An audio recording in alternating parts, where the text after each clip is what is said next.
Hi besties, welcome to my space. On today's video, we're making a egusi soup, sharp one with chicken in money. Already we have our beef already washed and introduced inside the pot. Stockfish follows. This is fresh pepper, onion, and crayfish. I blended the three together. Then seasoning cube, salt, cover and allow it to steam. Come back after 2 minutes to check on it, and voila, it is soft enough. At this point, I'll have to introduce a goosey melon.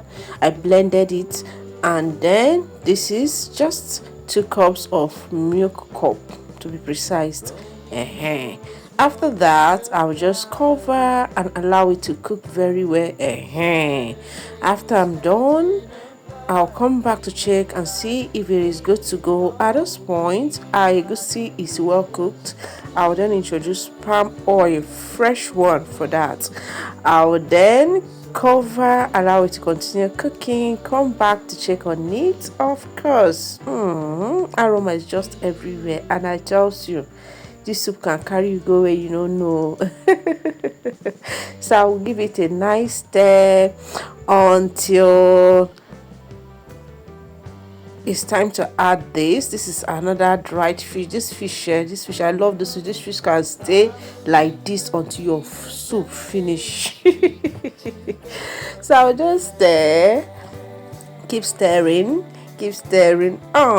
See aroma. I never finished with all the ingredients, but the aroma is taking me to another planet. So guys, honestly, if you've not subscribed to this channel, I don't know what is holding you back. Okay, now, so I'll introduce, this is Suza's vegetable, then this is bitter leaf, and I told you, try this combination, come back to tell me thank you. I will then stay at this point, start coming over with your semo, pando potato, or better still, just come with your plate. We are going to dissect it, especially to everyone following this page and to everyone subscribing to this channel. You see the soup, and dedicating this soup to all my subscribers, new, old, and intended. And if you are still contemplating whether to subscribe to this channel or not, waiting I do you, don't you like better thing? Who don't like better thing? Thank you so much. At this point, it is good to go. Don't forget to share, comment, like. Watch out for our next upload.